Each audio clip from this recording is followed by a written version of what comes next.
Welcome to Everyone Loves Guitar, where we sit down and talk with interesting professional guitar players, uncover their stories, and discover what makes them tick. If you love guitar, music, and the backstory of people's lives, stick around. You're in the right place.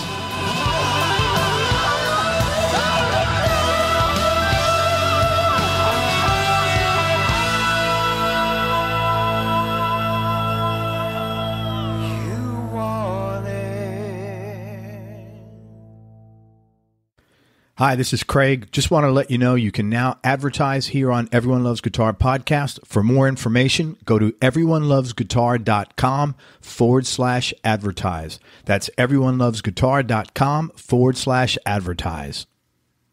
Hey, everybody, this is Craig Garber. Welcome to Everyone Loves Guitar. And this is not coming out this day, but this is actually my last interview just for the year. We're recording this. I'm with Steve Fekete. We're recording this on December 31st at like 3 o'clock in the afternoon Eastern time. And I just looked, I did 258 interviews this year. So thank you very much for listening. I really appreciate it. Thanks for all your support. And I hope I can keep you laughing and finding interesting things about life for many years to come. Anyway, before we move forward, I want to give a shout out to Joe Augello, our mutual friend, Steve and I, who hooked us up. So thanks, Joe. East Coast, baby. So Steve Fekete's a Los Angeles-based multi-instrumentalist and producer. He's currently playing guitars and keyboards for the band America, which is one of the greatest bands from the classic rock era. Some of the other artists he's played for include Gwen Stefani, Avril Lavigne. I was messing. Is that Lavigne or Lavigne? Lavigne. Why does she spell it like that? This fucks people up. You got French? I don't know. Avril Lavigne. Sorry about that, Avril. And Mr. and Mrs. Lavigne. Vertical Horizon, Five for Fighting, Don Felder, Cassadee Pope, Marc Broussard, David Archuleta, Julianne Hough, and Rita Wilson. Did I mess that one up too? Is it Howe? No. Oh, it's Huff. It's Wilson. No. Touche. Yeah. That was good, man. That was very clever. It's Huff. It's Huff. Yeah. All right, great. Kind of like Dan, but you know what? Exactly like Dan Huff in spelling. Even a broken clock's right twice a day. So I got to get it. Something's going to fall in my lap. He's also a house member for the Bonnie Hunt Show on NBC. He's a resident guitarist for Soundcheck Live, which is a monthly show in Hollywood, California, which features some of LA's finest musicians. A few of the many notable artists that he's performed with on this Soundcheck Live are Jackson Browne, Nancy Wilson, Gary Cherone and Nuno Bettencourt, Richie Kotzen, Michael Chiklis, Corey Feldman, and Thomas Nicholas from American Pie. He's an experienced private instructor and a graduate of Berkeley College of Music. He's conducted clinics and master classes at Berkeley, at Los Angeles Music Academy, and at Fort Hamilton High School in Brooklyn, New York. Is that where you went to school? No, it's not actually. It's just one of the schools that I had the privilege of speaking at when I was on tour. So. Oh, that's interesting. And he's also appeared, like I had a list, but basically every major network, television, entertainment, and talk show out there, and then some. So he's been on them all. Dude, thank you so much for your time. I appreciate you coming. You're a good guy. You're very funny. And I was looking forward to this. Well, thank you, Craig. It's a pleasure to be here. Glad to be in the company of so many great guitar players. Well, thanks, man. What made you go to Berkeley?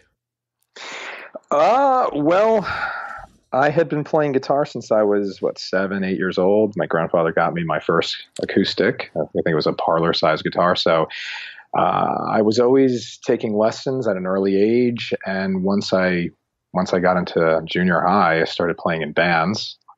And, I did the whole Battle of the Bands thing. And that really got me super enthused about playing music and performing in front of people. And leading up to that, I had been in, theater productions. I thought at one time maybe I'd want to do acting. Cool. But probably halfway through my high school years, I really felt this desire to want to do this for a living. And I was really lucky to have a lot of great musicians around me where I grew up in New Jersey. And in particular, I had a wonderful band director.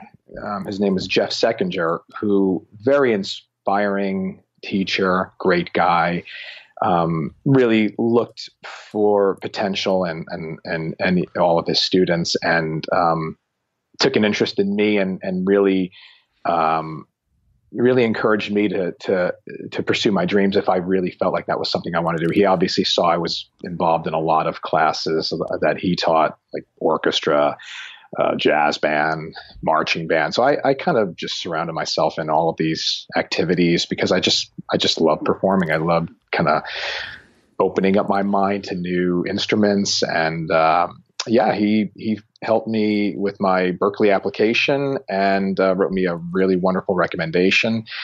And I considered going to some other schools like Trenton State University, right, North Texas. But I found what's the other one there? Montclair. There was another one there. Do you know Jimmy Leahy? Oh yeah, He worked there for a while. I can't think of it, but there's another like reasonable school out there that teaches. Sorry, for some reason I thought it was Trenton State, but maybe I'm wrong. Yeah. But anyway, so I thought at that time I had done my research and I was really getting into jazz, and I was listening to Pat Metheny and Chick Corea, and then of course I stumbled across Gary Burton, who I then found out was the dean of curriculum at Berkeley, and that was a big deal to me. I'm like, wow, he's dean of curriculum at Berkeley, Gary Burton. And then I looked at all these wonderful musicians that had gone through the school, like Steve Vai and the Al Di Meolas, and I just felt like there was just really a great mix of jazz and contemporary styles at the school, and my guitar instructor for many years privately when I was younger, his name is Mike DeFilippo. He was also a Berkeley alum, and so all of these factors were pointing me in that direction. Plus, I kind of did want to move away from home. As great of a childhood as I had and that great upbringing as I had, I really felt this desire to want to go someplace else. And that was the beginning of me really wanting to travel a lot for just in general. But and it seemed like Boston would be a great city. I always heard a lot of good things about it. And once I went and visited the school, I was just so impressed with it. And it was scary, but that's how it is a lot of times, sure, when you're younger and you don't know, you never lived away from home. But yeah, so that in a nutshell, that was pretty much it. I mean, all these things were pointing me towards Berkeley, and it just seemed like the right place. And I'm really glad I went there. I think it was one of the best decisions I could have made for my career. It's interesting. When I grew up in New York in the 70s, and when I was a kid, I remember going to Boston on like a school trip, and the thing that blew my mind was how clean it was. Oh yeah. Now I didn't go to South Boston, but I was in the main. I just couldn't believe you go to downtown New York in the 70s in the good section, and it was a shithole. It was just filthy litter. It just like someone dumped their garbage all over the place. And Boston was really clean. Well, Boston's not really a college town. Tons of colleges there, man. Are you kidding? No, that's what I'm saying, and that's the reason why it's so clean.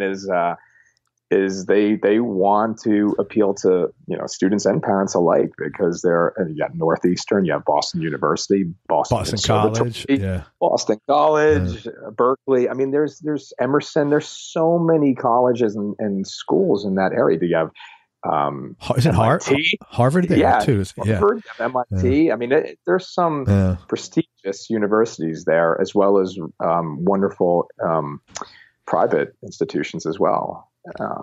It was a fantastic place for me to be away from home for the first time, and I loved it because I still felt like I had this sort of complete college experience because I had friends at other schools and besides Berkeley, so I didn't feel like I missed out on that as much. I was never in a fraternity, but I still was able to have that, what I think you would consider that traditional college experience. Well, plus coming from Jersey, you probably weren't overwhelmed either. Like if you, like I've talked to, I don't know, a couple of guys that like from Japan that went to Berkeley, or like, if you go to New York and you're from Kansas, that's a little bit much, but that's cool, man.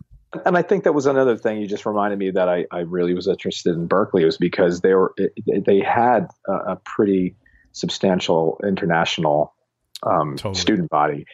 And I really wanted to be around people from other parts of the world. And I thought that would be, even at that time, I thought that would be a great experience. And I knew I would be able to, maybe I was just, foresight that I would gain more knowledge from being around that. Certainly, I did culturally, and so that was. I'm glad I did it. Did you go to school with anybody that is sort of like known or that you're still friends with, either or, in the music industry today? Oh yeah, absolutely. In fact, it's probably the main reason why Berkeley was so effective for me. It was less about getting the degree and all the contacts that I made. I mean, I can cite one person in particular like that. He's my best friend out here. His name is Jim McGorman. He's currently playing with the Goo Goo Dolls. And Jim is pretty much the reason why I got my foot in the door when I moved to LA.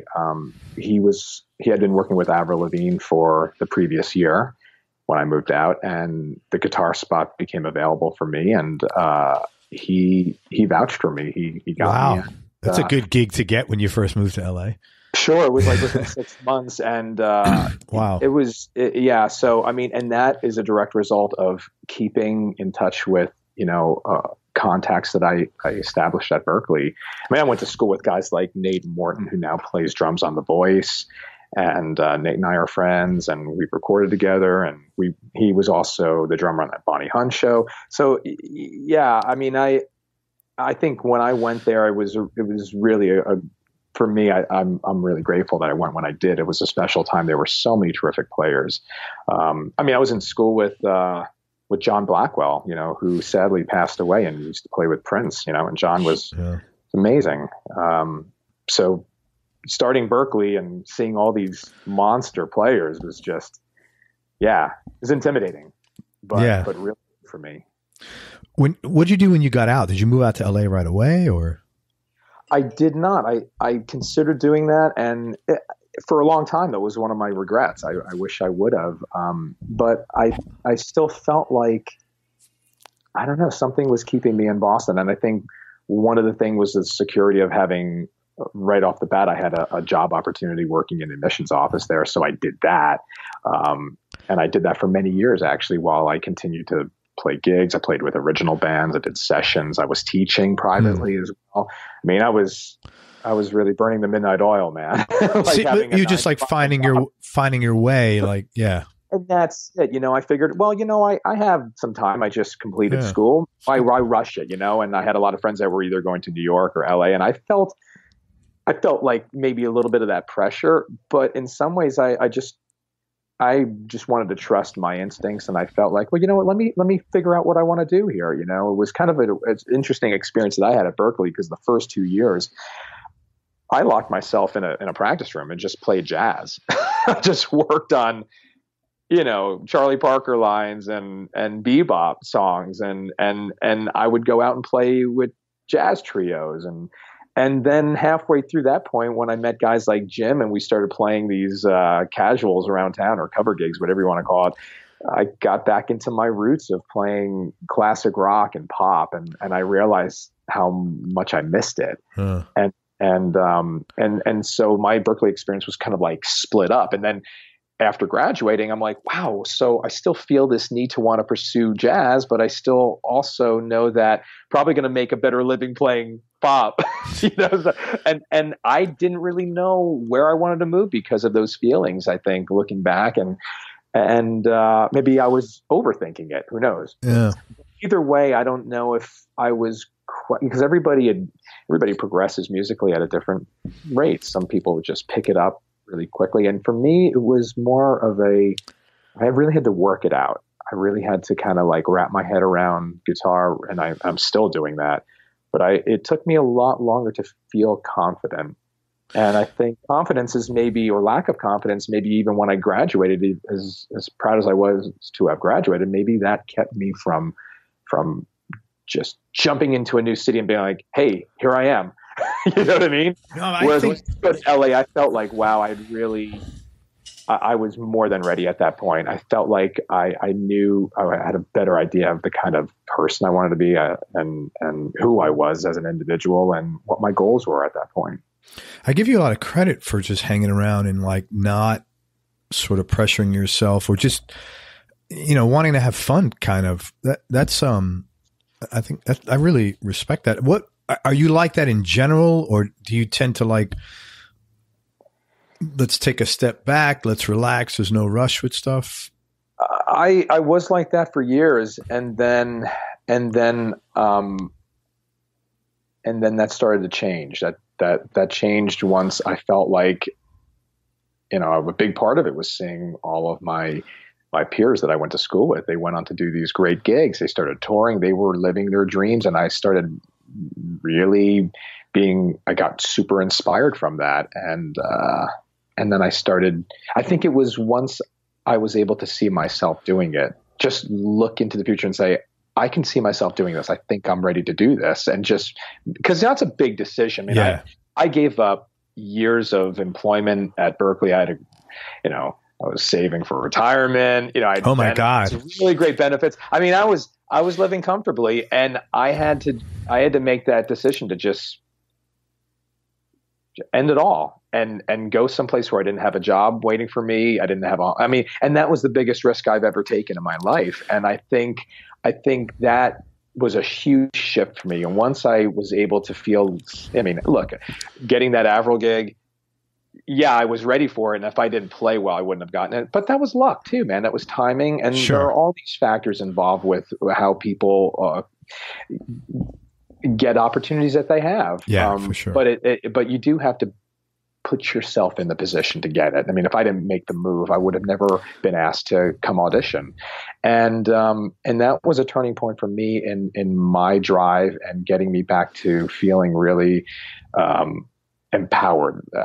The boost of confidence it gave me to land a gig like that, because that changed my career. That changed that suddenly helped me gain somewhat of a reputation, just because you play with you're on stage in front of millions of people. That'll do it, man. DVD, and then I'm on Palladia, and for me it was a dream come true, and I have a lot of people to thank for that, and my buddy Jim was really and continues to be super supportive, and I would have never had that if I didn't go to Berkeley. So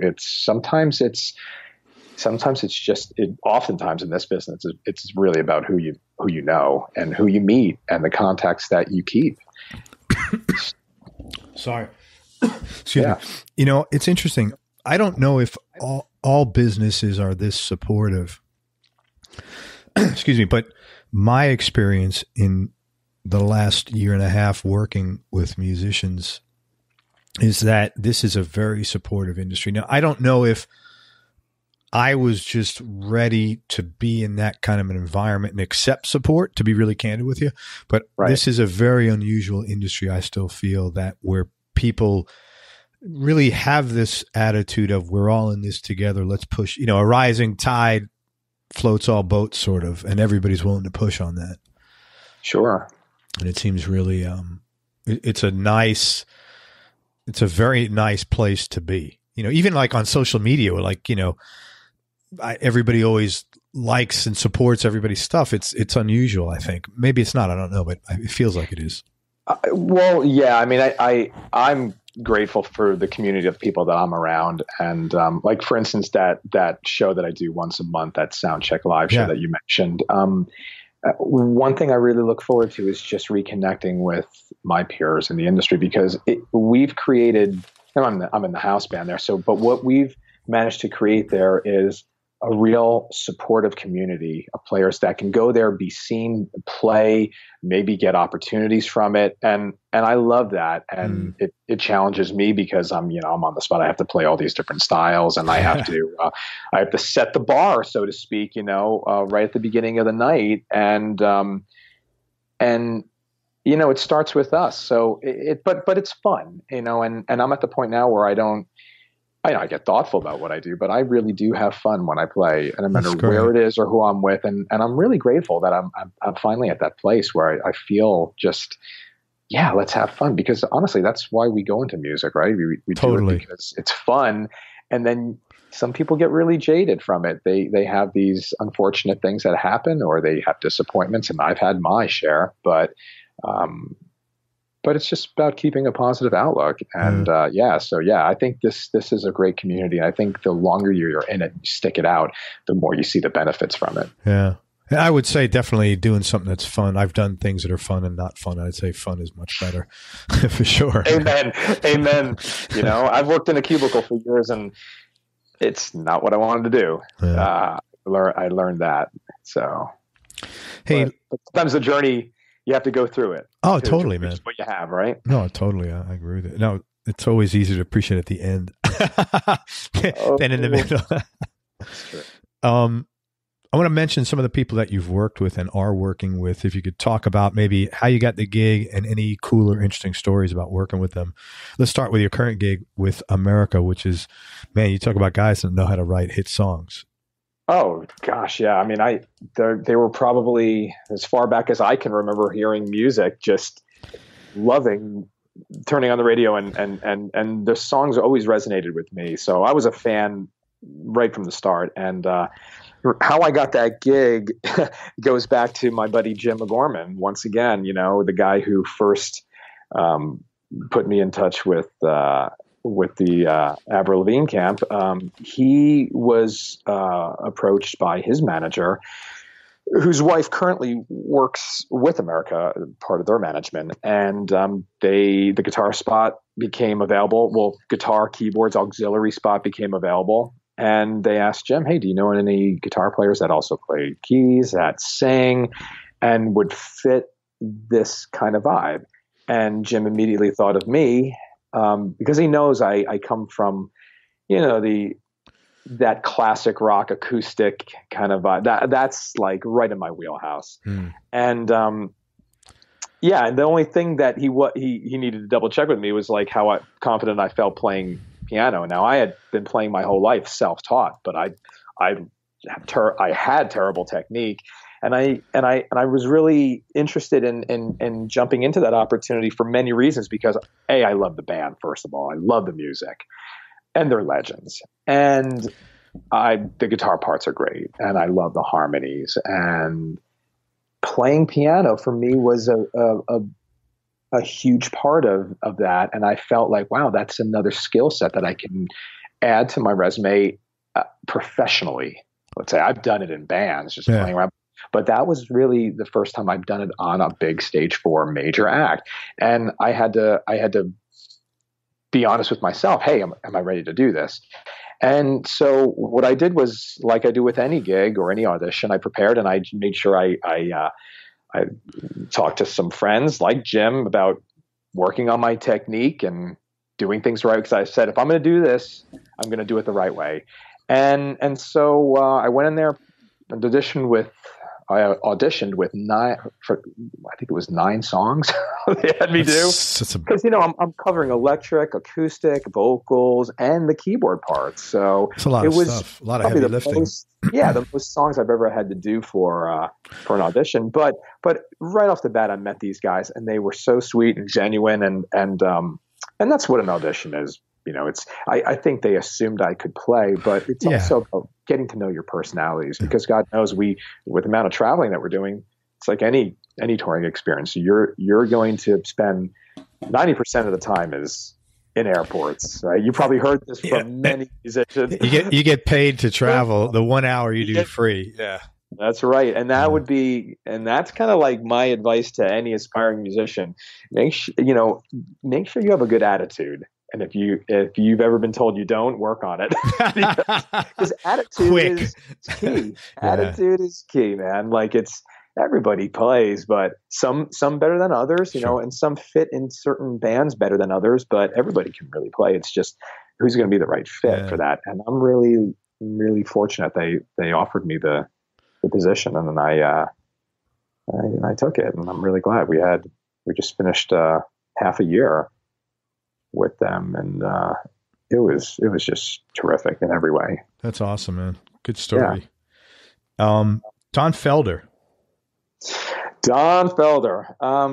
Did a handful of gigs with him, just a few, but Don reached out to me based on a recommendation that he got from his drummer, Stevie DeSanslaw. He goes by Stevie D. If you know who Stevie is, he's Gilmore. He's great. Gilmore, Crosby, Stills, and Nash. I mean, and by the way, as far as attitude, one of the most genuine, nicest guys, honestly, I've ever met in my whole life, musician wise or not, just a lovely guy. And Stevie was super, supportive and putting my name in. And Stevie and I played together in just some random bands in town in LA through mutual friends, great musicians. And we, where we're stretching out and playing, and we hit it off. And he liked my playing enough that he felt confident to recommend me to Don. And Don was looking for a guy that was going to be covering some of the dates, like mostly like on the West Coast. This was earlier this year, and I did some shows with him over the summer. We did a show in San Diego, and we did a show in a corporate in Cabo San Lucas. And I would have probably have done more, but the America gig came up, and it and Don obviously, he gets it. He's got plenty of people that he can work with, but I think I just had a blast playing those songs, and I mean that's Eagles music is like, Eagles is like one of my all-time favorite bands, obviously, and those guitar parts that taught me how to play. So it was a thrill of a lifetime playing with him, and he made it really easy. He was really super generous with answering any questions I had beforehand. And so he called me and said, "Hey, Stevie recommended you, and why don't you come by and let's play a little bit." And funny thing is, I went to his house up on Mulholland Drive and go to his studio, and basically it was just that. I brought my gear. He wanted me to play with my gear so he can hear my tone, which I appreciated. I walk in the studio, there's like 30 amps.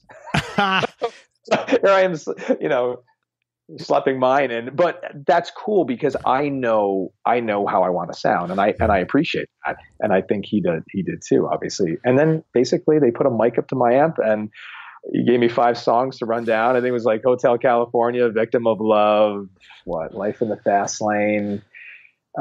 Did you know, like, how did he, did you just assume you were playing the rhythm parts, or did you have to play lead, or? No, I mean, that was a combination of him telling me, per song what to do. And then me also doing what I normally do when I prepare for a gig. I go online, I look at the most recent clips. I see what the other guitar player's doing. Is he covering rhythm when Don's soloing here, just to reinforce that. So I know 100% what I'm walking to. And so he had me play to some live tracks with the players that he had done on some gigs, and he had worked with on some gigs, and then offered me the gig before I left, and I was super stoked. And that's cool. It's really laid back. He made it very comfortable, and it was very chill, and really, really cool guy. Was Timothy in the band then? Yes, Timothy Drury. I interviewed him. Great guy. I saw that. Yeah, really good guy. And was Shem in the band then? Oh, who's gone already? No, I think at that point Shem had already joined Toto. Yeah. Okay. And because he was with Kenny Loggins, I guess, right? Yeah. But no, it was a great experience. Well, very cool, man. It's a good experience. Must have been cool standing up there playing Hotel California and solo with Don. That's got to be kind of surreal.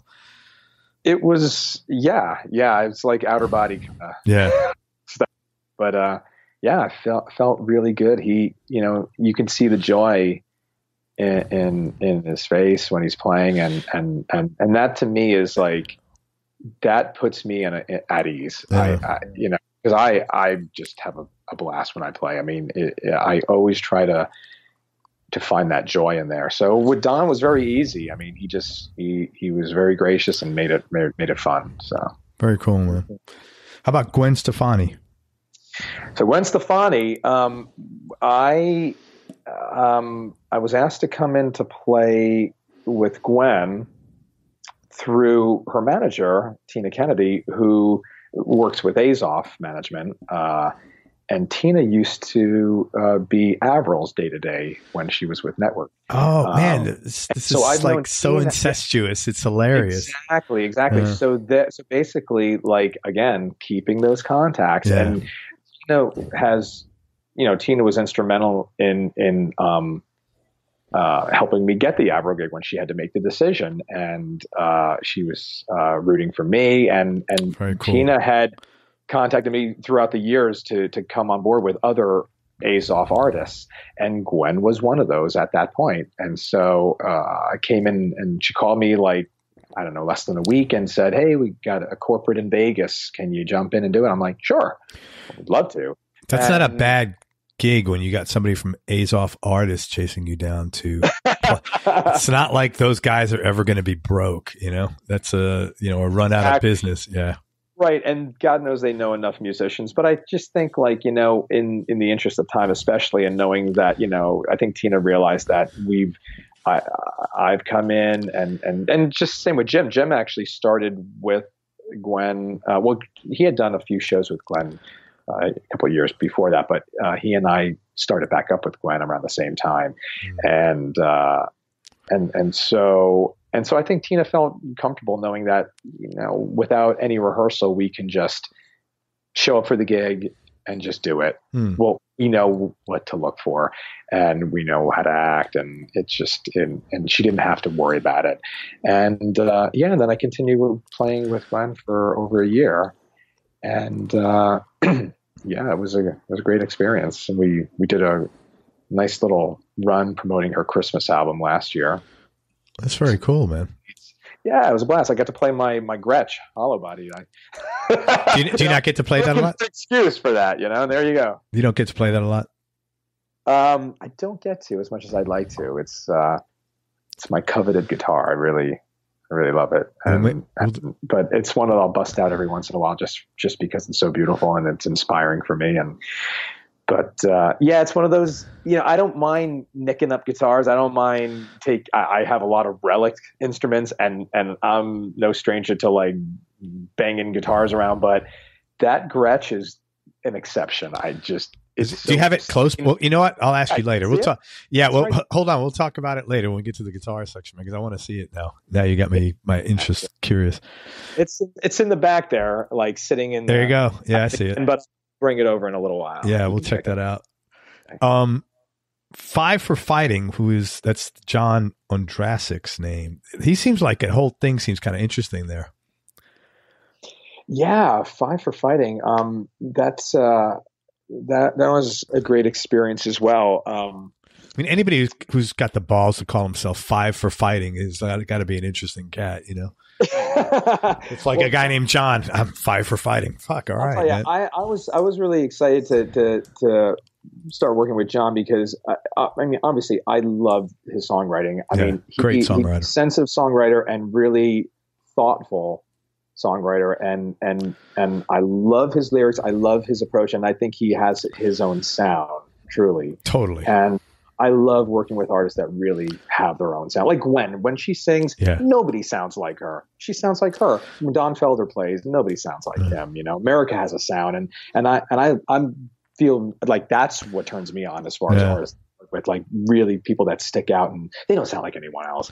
And John is a great guy, and I worked with him for a summer and did a string of. I went back and did more shows with him even past that little touring cycle that he had me come on to do. But he was he's so relaxed and laid back about the songs. I mean, obviously, if you don't do the right thing, he knows and he'll point it out.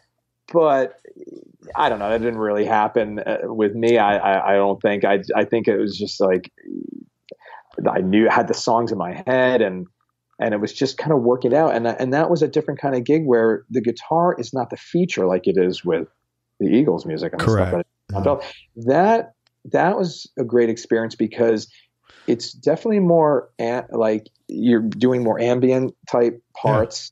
And you're really supporting the vocal, not that you wouldn't with the other types of music, but you are truly just blending in and creating an atmosphere for the mood of the song.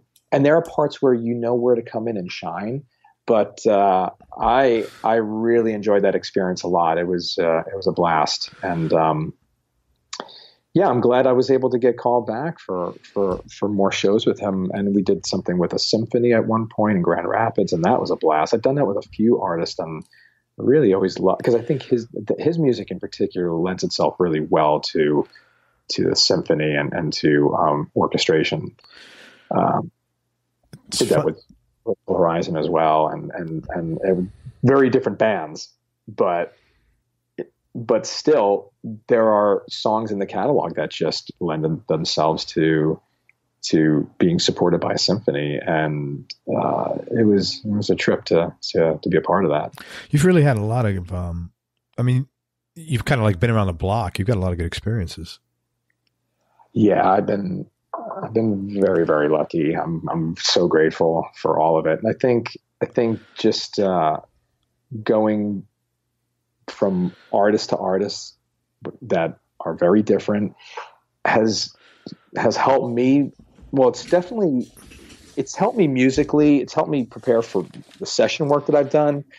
Because that's what you have to do when you go into a session. You basically follow what the producer says or the artist says, and you have to sometimes you have to just change gears. Sometimes somebody thinks they know what they want, and then they want to. It's a complete 180 shift.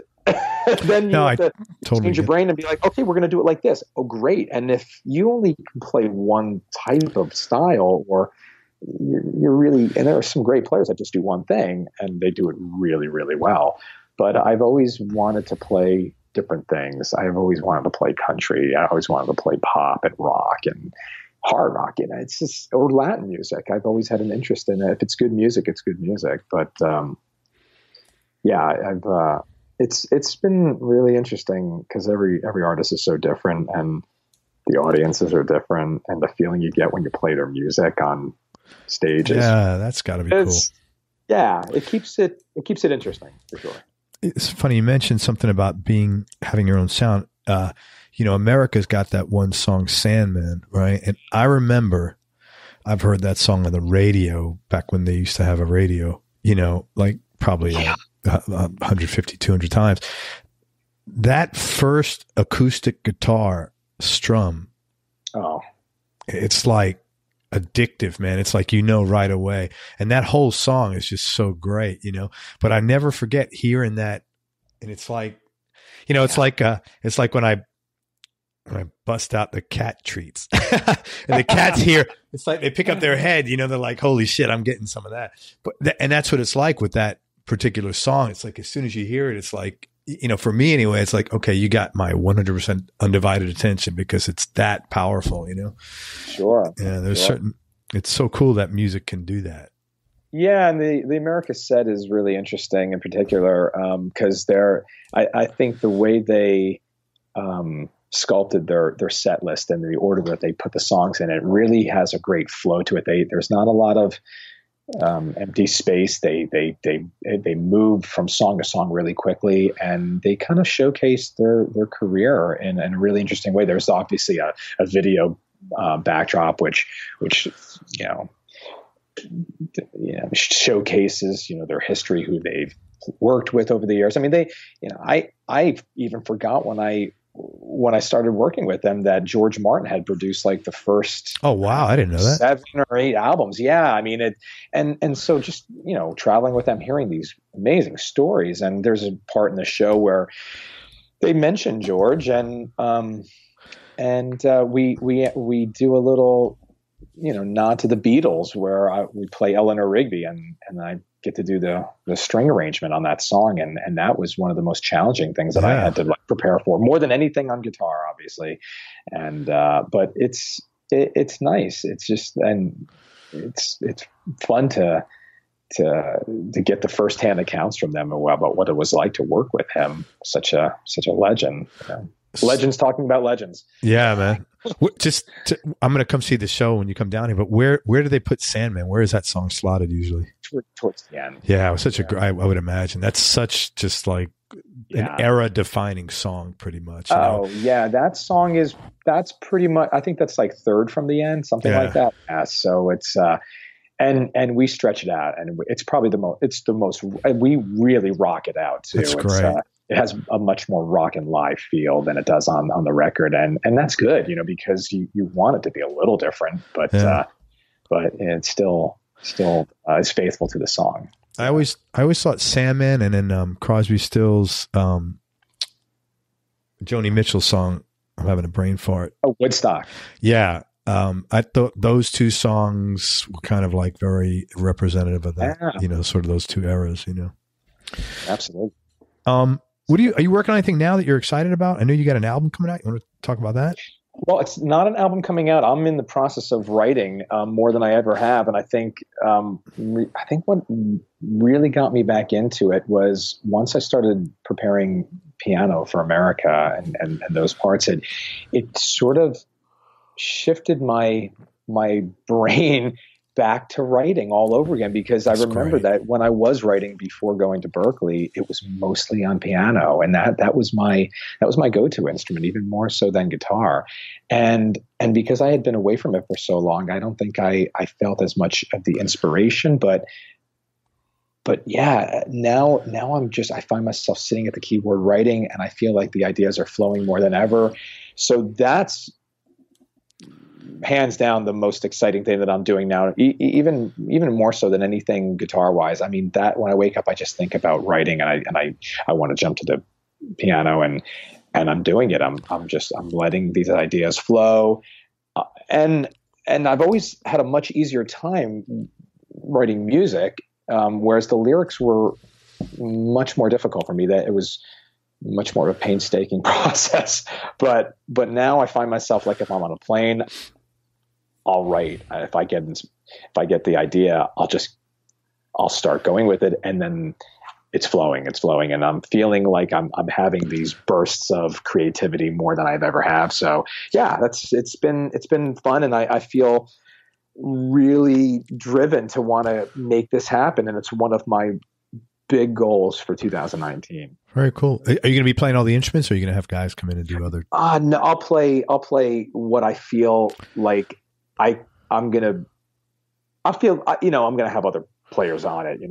I play a lot of instruments, but I would rather bring players that I feel like are going to really help shape the music. Yeah, sure. And I guess it's going to depend on the song too. There may be songs that'll just be me if it's a lot more electronica based, or if it's got like that live thing. God knows, I know I have so many amazing players around me that I couldn't even imagine doing the parts myself if I have these. Yeah, when you got Stevie D around to play drums, it's kind of hard to say, let me give it a whirl. Absolutely. There's no way I would do that.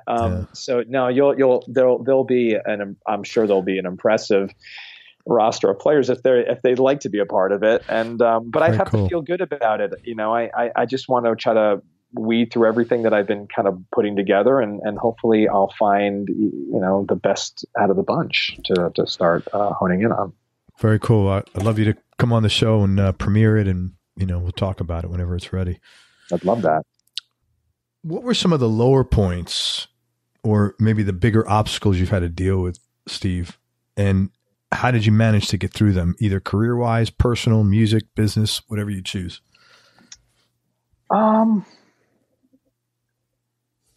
Well, on a business level, one thing that happened early on, I think after I did the, I don't know how it was an obstacle. Yeah, I think it was a mental obstacle. I did the first Avril tour, and then I think the band went and did the Olympics up in Canada, and I was the only guy to not go back up there and perform with them. And I felt like, wow, after a whole tour, the old guitar player got asked to go back, and she was friends with him. And I at that moment when I realized I wasn't being asked to go back to do that particular event, not another tour, but that event, I started questioning, oh man, I didn't do a good job. Did I not make a good impression? What was my attitude? And then I struggled with it maybe for a week or so. And then I realized it came to me. I'm glad it came to me sooner than later that it really doesn't matter. Good for you. I played for like, I was with her on a tour for a year, and everything was great. And I was on a DVD, and I'm getting other opportunities, and it really doesn't really matter because she can work with whoever she wants to. Anyone else can do that. And it taught me a really big lesson, and that is to not get married to any gig, not get super attached and feel not so much in the sense of security, because that's just anything in life can just end like that. Totally. So our lives can end, nothing is ever secure as we hope it will be. But even with these wonderful opportunities that I've had, I enjoy them and I appreciate them for what they are. And then when the tour ends, or let's say they want to move in a different direction, I just don't take it personally. Now, if I feel in my heart there was something I did wrong, well, then I'll try to learn from it and move on. But that was an obstacle for me. It was an eye-opening experience, and it was a good thing in hindsight, because everything since then I've approached with this attitude of appreciate what you have while you have it. Yeah. And when it's not there, you move on. And that's a good lesson in life, I think, for not only how you should approach, or how I'm going to approach, things that I do in my professional life, but even in my personal life. And it's not so black and white, but it is self-preservation, let's say. Yeah. Well, no, I mean, what is your other choices? I mean, that's the healthy way to look at it.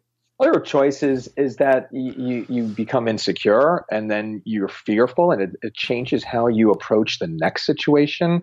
And then you're walking on eggshells with the next artist. And no, I don't want to do that. It actually made me more comfortable and more at ease and more comfortable to be myself and stretch out. And that ultimately, that's my goal in life, is to be my complete self, my true self, whether it's playing or in personal matters. And then if I could think about, I guess another obstacle, maybe time management. That was really difficult, because I think the busier I would get, the harder it was for me to prioritize, and I had to do that, but things got pushed aside, and then I wouldn't follow up with people. My emails got built up, and I wouldn't answer in a timely manner, and that's bad business too. And it's just it's not considerate for nothing else. And so I felt like as I continue to be busy, I want to really make sure that that's the moment where I have to put aside the things that aren't the priority, and focus on the things that are, and long-term goals. And then of course nerves, just being nervous on a big stage, and over time that just got easier, but I think that came with confidence. But one of the things I did, though, that may help other people if they're able to think along these lines, is sometimes I do this. It's kind of funny, and when I think about it, because it's not really how I am as a person, but when I play, there have been times when, if I am nervous or if I have a big opportunity, I trick myself into thinking that I am the greatest guitar player on the planet. That is freaking excellent. I have this in my head that I can do anything, and that I've already proven myself, and I'm there. It's almost like, it's like acting. And when we perform, we're actors, if you think about it. I mean, I really don't like to fake moves, and sometimes you have to, because if you're playing with a Gwen, they want you to be animated. You have an Avril, and you're playing. The bigger the stage, right? It's like the Paul Stanley's thing. Like if the bigger the stage, the more animated you have to be, because the people in the far back, they're not. You think that what you're doing is this crazy movement, and it looks really animated, but from a distance. Yeah, the guy in the back row is not they seeing don't that. see it the same way. So anyway, I've that's one thing that helped me with nerves is to try to put on, like, I become an actor. I'm like, I am not the way I act with people on stage, but in my mind, in my abilities, if I feel like, wow, I have to step up here. I'm doing something that is a little out of my wheelhouse, but it could even be the America thing with playing piano. Those parts, maybe I wasn't as comfortable as I would be on guitar. I would change my brain and I would be like, I got this. I'm the best at what I'm doing. And that's not always easy to do. but what you did something, everybody's got to figure out what works for them. Everybody's got to do it. But I noticed there was one point where I actually rationalized. And I'm like, wow, I'm because I am not like that, but that's then when I'm off stage, I leave that on the stage. Yeah. Well, I don't think anybody's really important to do. I don't think anybody would accuse you of coming across as arrogant by a long shot. Yeah. Yeah. No, I think that's good. You got to do whatever you got to do. We all got to do tricks to ourselves. And I know I talk to myself at times, to get negative thoughts or anxiety, whatever, out of my head. So I'm a big proponent of that stuff. Whatever you have to do, as long as it's healthy and not destructive to anybody, including yourself. Absolutely. Absolutely. Some people, they'll turn to the bottle and do not do that. Yeah. So I can't even function sober. So I don't know how no, I mean, it's like, seriously, I'm like overwhelmed with my life sober. The thought of Same here. It's just, I could never, that's not my thing. Not to say I don't have a drink on the weekend, but right. If you had to go back then and give your younger self advice, is there anything in particular you might have said? Probably take more chances. Interesting. I would not procrastinate as much as I did when I was younger. I got myself into, I had a day job and I just got comfortable. And I think even though I worked really hard while I wasn't at my job, I think that was time that I should have been really dedicating to my dreams. Yeah. I'm really lucky that, I was in my 30s when I moved to LA and I felt like that. I always say this. I say this to people in clinics too. I feel like, it's never too late to live your dream. And, totally. I felt in a lot of ways once I moved out to LA that I got a second chance. I kept feeling like, wow, I have a second chance. Like because there was one point where I felt like years had gone by and I'm like, oh, I don't know if I can get back to if I can really get there, but it just, something shifted along the way over the years. And I'm really glad that, I got back to my younger self in that way. And didn't lose the dream. I wish I would have written more consistently over the years. Guitar became really a focus for me. I got, just an obsession and just the playing. And then I got, especially after moving to LA, it just became, I was supporting artists. That's what I became. And it was different from the way it was for me as a kid when I was before Berkeley. And now I'm feeling that desire to want to express myself more. Cause I've always sung and I've always sung lead when I do my own, casual gigs around town. And that's fun for me because I can play, I never know who I'm going to play with from one day to the next. And there's so many amazing musicians around here and they inspire different things in me. So, save your money, kids. That's another advice. It's funny because I admire your patience and, of course you're saying I shouldn't have been so patient. I should have taken more. I guess it's always grass is always green on the other side versus when you jump too quickly. You know what I'm saying? Yeah. No, but I think even though I would have given myself that advice if I can go back, you can't turn back time. And I feel like life is about the journey and I totally, I can make sense of what I've been through and where it's gotten me to right now. And I could be really content with that. And I'm really in a good place right now, I'm happy to say. And I feel really, really, really lucky to have the people around me in my life that have continued to support and inspire me. And I wake up feeling really grateful for that. And I mean, come on, man, that's like, yeah, man, if you wake up feeling happy where you're at, you're having a good day and you're having a good life, that means, man. Yeah. And I try to think of something new. That's my new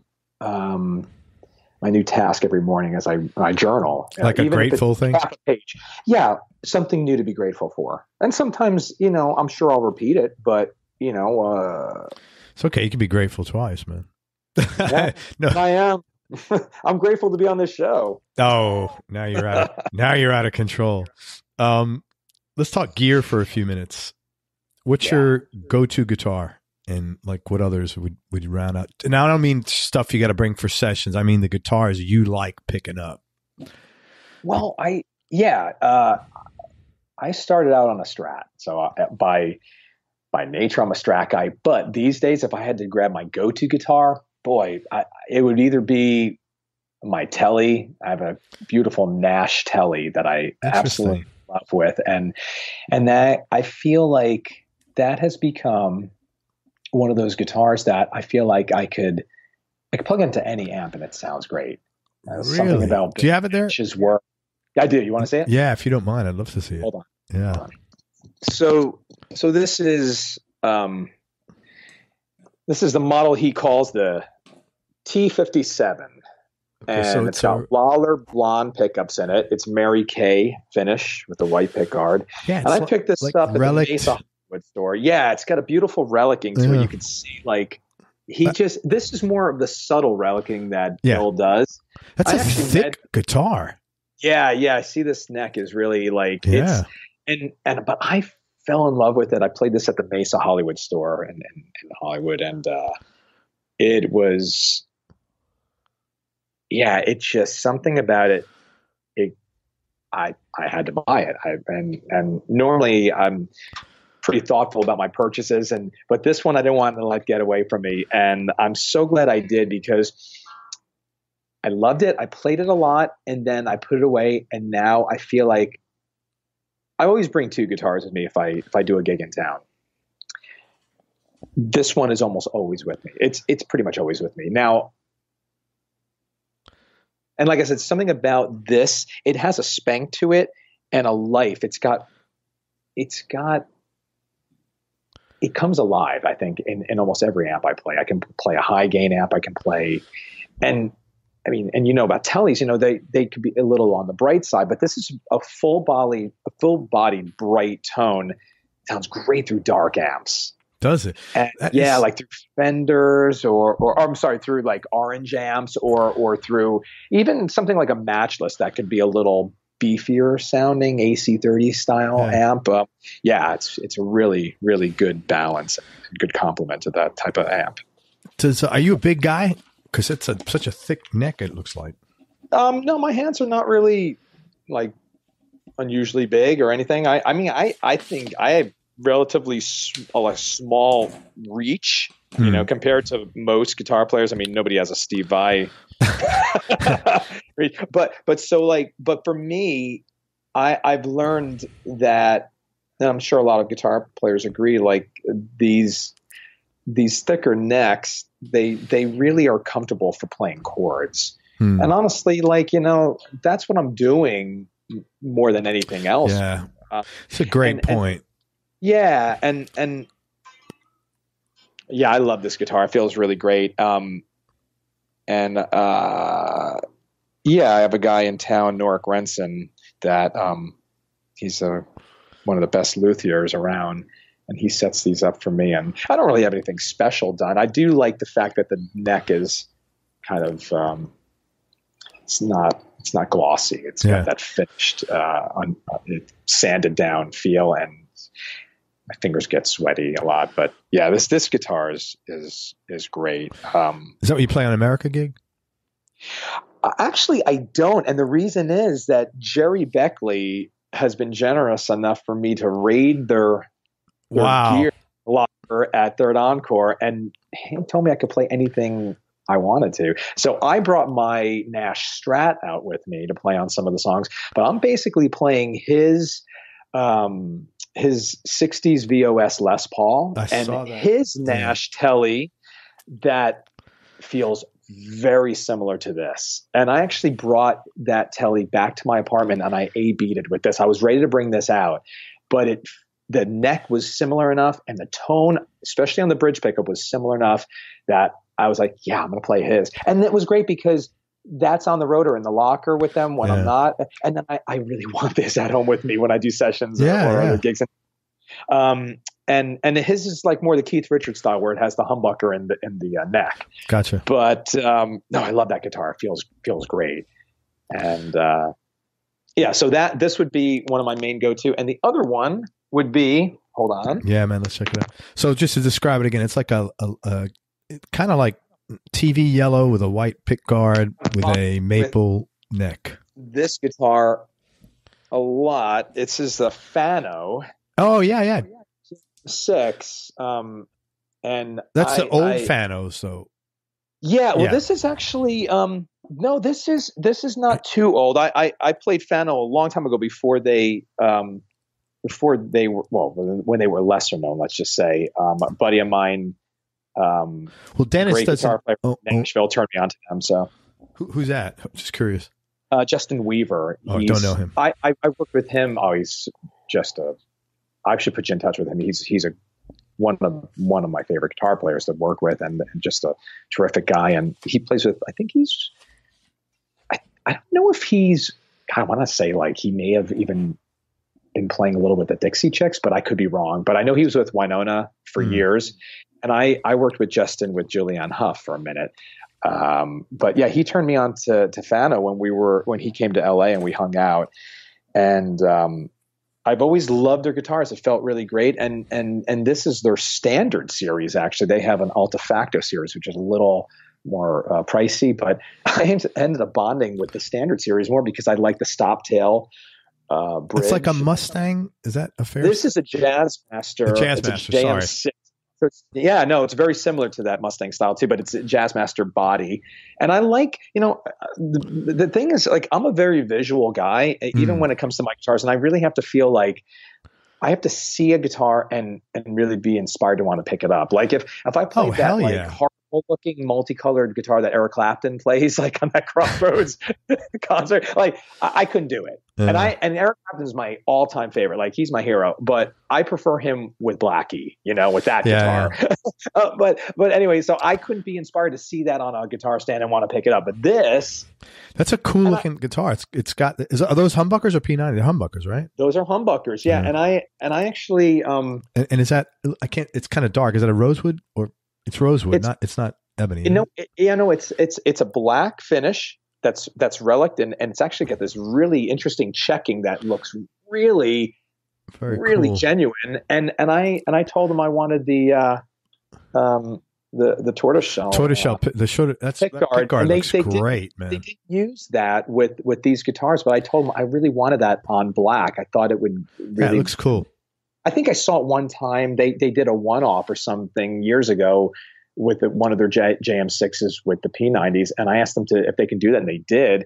And now this past year, they started putting the tortoise on the black, even on their basses. It looks really cool. What do they normally put on there? White? Yeah, it was white. And for me, I like that. Yeah.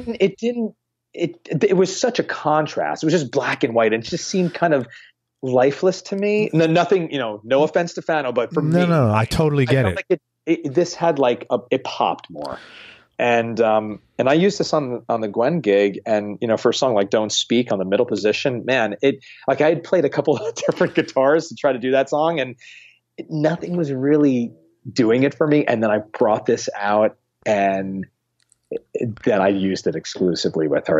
And a lot of the funny thing is, like, for these fly dates, I couldn't even. I traveled with one guitar. And I would have backline guitars, but sometimes they were just shitty. And this one, I could always rely on it to get me through almost any song. Very cool, man. Yeah.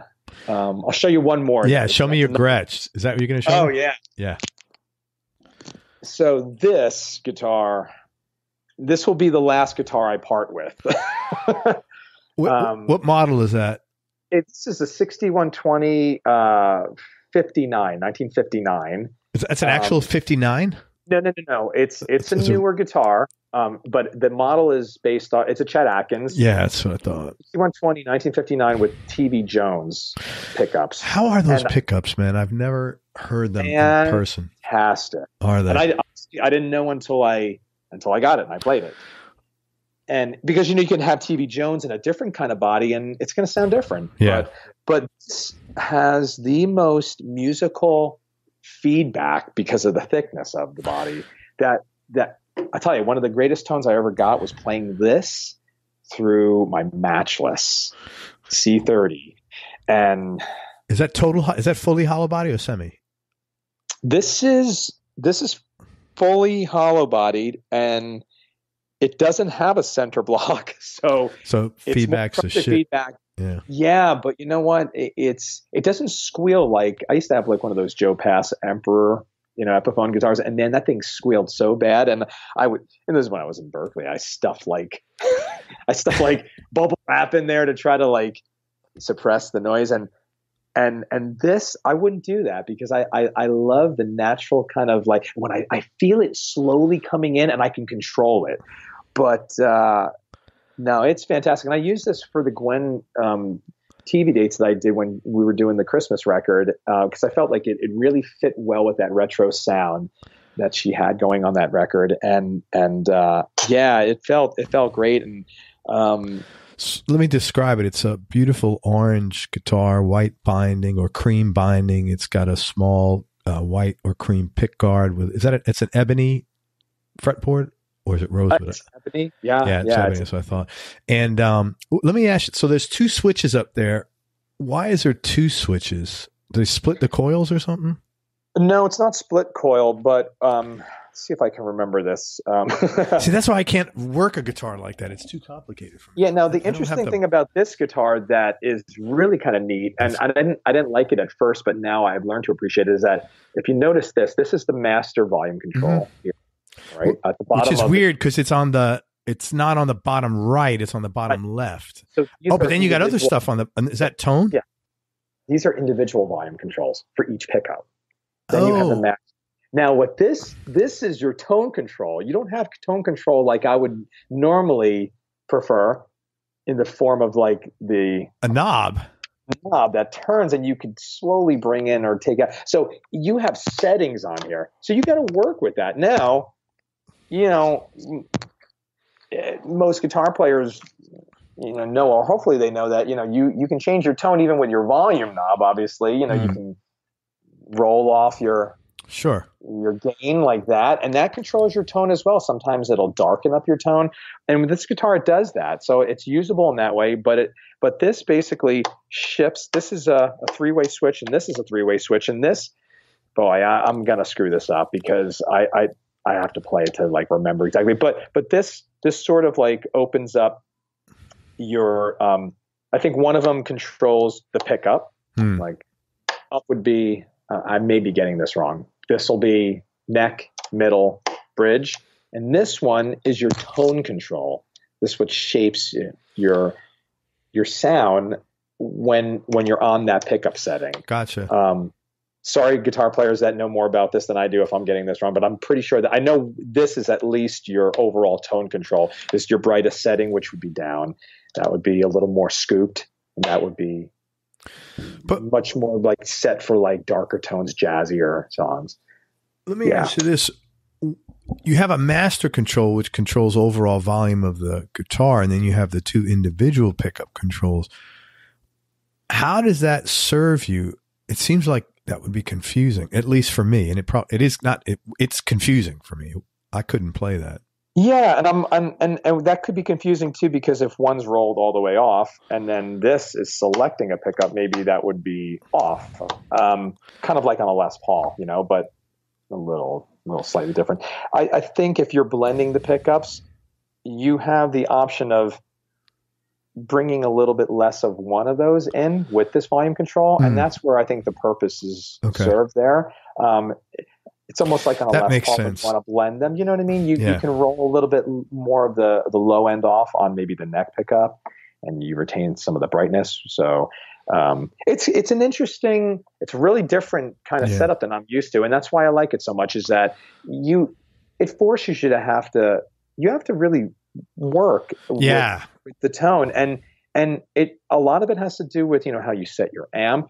So, and I like that challenge. I mean, I know guys who they have to put jumbo frets on every guitar, or they have to have the same pickups in every guitar, Strat or less. Like, I don't want that. I want to have to work when I go from, and it's kind of a weird thing, but I like having the challenge of working through certain obstacles. Like when, for America, I'm using Fender Deluxe reverb amps, the 65s.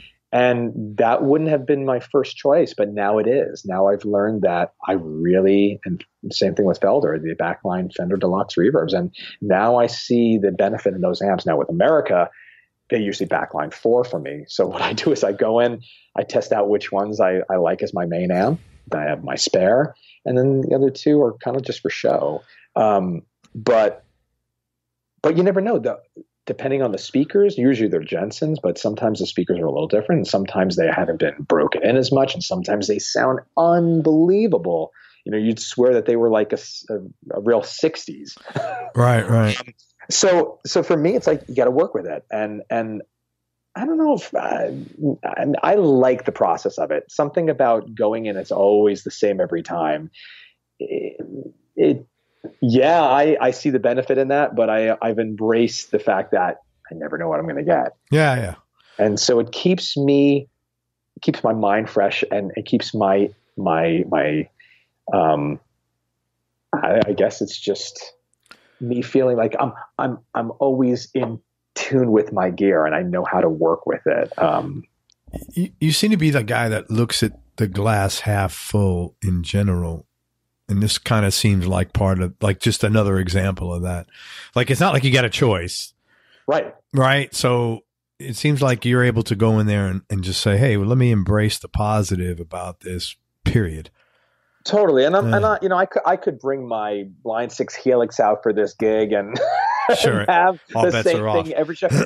But I don't want that, because for a gig like this, it's, I feel even more than ever that I'm a purist with this music, and I want to treat it that way. Something about bringing a modeling amp, or even though the Helix isn't necessarily a modeling amp, something about using that for this gig just seems not appropriate. And I like the simplicity of playing through a very basic amp for these songs, and it forces me to work more through my hands. So I'm more pedal driven on this gig, even though I'm pushing those amps. It's a different kind of thing as opposed to playing with Vertical Horizon, where we're playing, DSL 50s, those Marshall amps, but again, the variety is what interests me from gig to gig. Man, thanks for showing me your guitars. They're really cool. Yeah, you got it. I'll put this away. Has there been any players that you've played with that you've really enjoyed? Other guitar players? Yeah. Are you talking about besides the artists that I've worked with? Yes. Sorry. Yeah, I'm sorry. Absolutely. The list is long, man. I don't even know where to begin. Joe Augello, off the top of my head, I love him as a person, and he's just a fantastic player. I really feel like he's really in touch with the song when I work with somebody like that. If I'm working with another guitar player, I want it to be somebody that is playing for the song and not trying to, it's complimenting what I'm playing. And I try to be that same way as far as playing that supportive role. Joe's very much like a super soulful musical cat, and I love working with him. There's another guy, his name is Carey Park. I don't know if you've ever heard of him, but he's just phenomenal musician. And I've only done one gig with him, but his name has gotten passed around like in my circle of musicians. And Yeah, he is really, wow. One of those guys where I never worked with him, did this gig, and it was just seamless. Wow. It was just like we knew what the other was going to do, and we never stepped on each other's toes, and it was such a thrill for me. So he's a great guy and great player. And man, it was funny. He was playing when I worked with him. He brought in this Squire Jay Mascis Jazz Master, which I own too, and I don't play as much. So funny. And he and I both were hip to it because it's so inexpensive, but it's such a well-made guitar and such a good sounding guitar and so solidly built for the price. That we both were hip to it at some point, and I was like, "Wow, you got one of those too!" And so we hit it off right off the bat. And you don't hear too many people. I have not heard anybody say they had that guitar, and I don't know why, because he's Dinosaur Jr. is a popular band. He's a very well-known creative musician. That's kind of weird. Like I've heard more people say they have like, I don't know, like a Jim Root Telecaster, which I think is not, I wouldn't think is as common, but then I don't think I've heard anybody in 400 plus interviews say Jay Mascis. No. Guitar. And, you know, I know nothing against Jay, but you know, there's so many great guitar players out there, and he was like off my radar, you know, and I wasn't as familiar with Dinosaur Jr. But I just somehow, I stumbled across it, maybe from looking at gear online, and first of all, it looked awesome, and I love that anodized like gold guitar. I thought is it like green, the guitar? It's like off white. Okay, but I guess in certain lighting it could. No. It's probably not. I just thought there's a green guitar. I've seen it a lot, but I'm familiar with. I've heard of that guitar. See, if it was green, I wouldn't go for it because I'm, like I said, back to my visual. Yeah. Weirdness. No. It's man, a guitar is like a woman, man. You've got to feel good about it when you get next to it, and it's got to vibe with you. And amen. And anybody listening, if women isn't your thing, fine, substitute whatever your flavor is. You know, this is not about women. But yeah, man, I totally get that. It's got to. I agree with you. You've got to be aesthetically attracted to it, and it's got to give you a good vibe. You got to have a bond. Oh, for sure. Yeah, man. And so like there are a lot of great guitar players. Back to your question, and yeah, I mean, I could keep going on with the names, but you know, off the top of my head, like Joe and Carrie, they're really just fantastic players, and really have enjoyed working with them, and I hope to continue working with them. And that's the one thing about my gig in town that I do every month is I'm exposed to new players constantly, guys that have been on the scene for a while that I've been wanting to work with, and you know, like just having somebody like Richie Kotzen come in as a guest and then jamming out with him. I mean, that was just a thrill. That's got to be cool. So cool, man. You know, because his approach, if anybody knows about him, is like so unconventional. Like finger style playing. At one point, he just put the pick away, and then just everything is now with the fingers. And that impressed me because I'm a huge Mark Knopfler fan. So I always love that approach.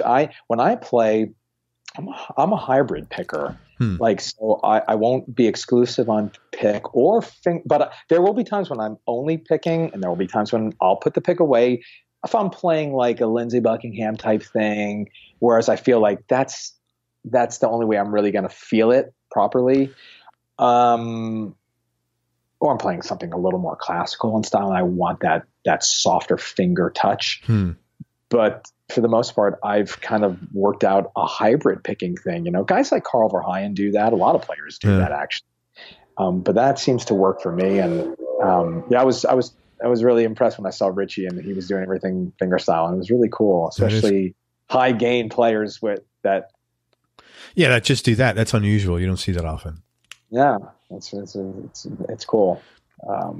Desert Island Disc. Sorry, we're going to say something. One more on yeah. I have to, because, you know, he was a hero for me growing up, and I've become, you know, friends with him at Nuno Betancourt. You know, I've been lucky to play with him regularly since I've been doing that show. That's really cool, man. For him to like specifically asked for me, to play, his curated sets, it's real, it's been an honor. And then the guests that he's brought up with him, like Nancy Wilson. So it's led to all these really wonderful experiences, like with people, with artists and guitar players that I've admired over the years. And to be up there with a guy like Nuno, like he's a scary player, man. Oh my God. Everything knows. He's scary. Like he's not a guy that I would go toe to toe with, but he is so musical and so versatile that he's created that level of comfort with, like, he's made me feel like, man, take a solo. Like I don't feel like there's competition because he doesn't come across like that. I feel like I could just play the way I want, and he'll appreciate it. And I love that with a guy like that. It was intimidating, and it always is. I'm not gonna lie, but I do feel comfortable playing with him, and that's just a testament to how comfortable he makes everyone around him when we do the shows.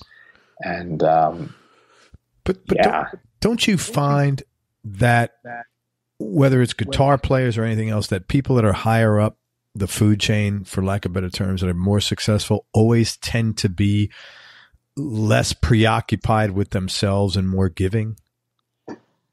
In general, I would say so. In general. I mean, you're always going to have some asshole here and there, but yeah, and I'm glad it's like that, because that constantly reminds me that, these people, they appreciate, the gift that they have. And, I like to think that when people reach that level of greatness, like the Nuno, where he's just virtuosic, or guys like Dewey and Jerry from America, how gracious they are. I mean, these are guys that, like, they've seen it all. Yeah.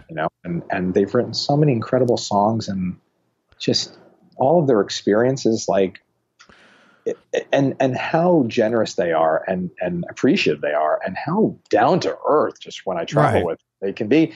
Yeah. It sets the bar really high for me when I go in and I'm with an artist that's maybe lesser known, and there's attitude there. Oh man. Well, my experience, stomach it sometimes, but I've been around a lot of really great artists, so I've been lucky in that way. My experience coming out of the business world is the same thing. The guys or the gals that are at the top end of the food chain tend to, I think part of the reason that they got there is because they're nice. I don't think talent alone will get you my opinion anyway. With rare exception, talent alone won't do it. You kind of have to have the whole package especially if you're relating with people. Well, you hit it right, the nail on the head with that statement. I mean, this is what I tell to younger people that are asking me for advice. Like, I say, look, right off the bat, it's a combination of luck, it's hard work, it's timing, it's your ability. You have to put in the time with the 10,000 hours or whatever you want to call it. But above everything else, it's attitude. Totally. It is your attitude, man. And you can't learn that, I don't think. I mean, I think by being around good people and being around good positive influences, I think that could rub off on you in a positive way, but it's got to be at your core, man. And I think everybody has it within them to find that, but just let the bad attitude go and let the good attitude shine. Yeah. I'm really aware of that. I like to think I'm a good judge of character, but from an early age, I've kind of surrounded myself with good people and positive influences, and I've had it around me, and I'm very fortunate for that. Maybe it started with my mom. Who knows? Keeping me away from bad influences. I don't know. But it's good that you had that awareness that from an early age, even more important, that there's a difference and that I need to not be with this and gravitate more to that. Yeah. I think more than anything is that awareness, even if you weren't doing it, which it sounds like you were, but having that awareness at a young age, I think is pretty important and unusual, to be candid. Yeah, for sure. Well, I owe that to my folks, I guess. And I'm maintaining good friendships over the years from an early age and making new friendships as I go. And yeah, and then all this like personal growth thing that we were talking about, like on the break, it's just, I feel like it's all connected, the people that you bring into your life, if they're adding value to that, you appreciate that and let them know and nurture those relationships, the same way as, you value the gifts that you have, as far as being able to play music for a living. God, that's one of the things I wrote down the other day that I'm really grateful for, is like, I get to do what I love for a living, and obviously I had to sacrifice and take a chance, but I'm so glad I did it, because it affects me in every way throughout the day. Most of the more successful guys I've interviewed have that attitude universally. That's not like a one-off thing. Like it's 100% with almost everybody. So yeah, I see that pattern too, I think. Yeah. Desert Island Discs. No particular order, just for now. Top 3. First thing comes to mind, Peter Gabriel, the Us album. I just posted about that like earlier this year. That's it's one that I always go back to, and it had such a huge impact in my life, on every level. The production, the writing, the emotion. It's been meaningful for me throughout my life, and it still is. And another one, maybe Cinema Paradiso, the soundtrack, Ennio Morricone. Terrific film, amazing movie, but that soundtrack, it puts me in a special place every time I hear it. I've got to check that out. I know all his other stuff from spaghetti westerns. Yeah, which I love. I think it's the most beautiful, and maybe it's the connection from having been introduced to it through the film. But now I haven't seen the film long enough where the music still affects me in a way now that I don't necessarily relate it to the storyline.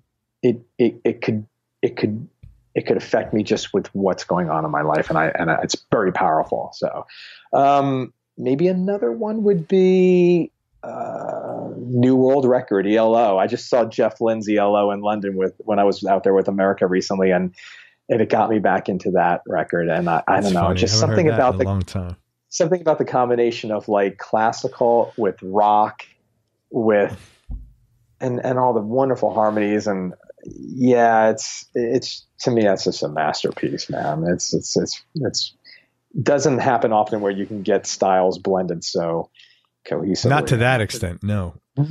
I mean, and that's a guy who really created a new sound, really. Well, ELP did that, but wasn't as commercially successful, but that was the 20, 35, maybe 50% of their stuff.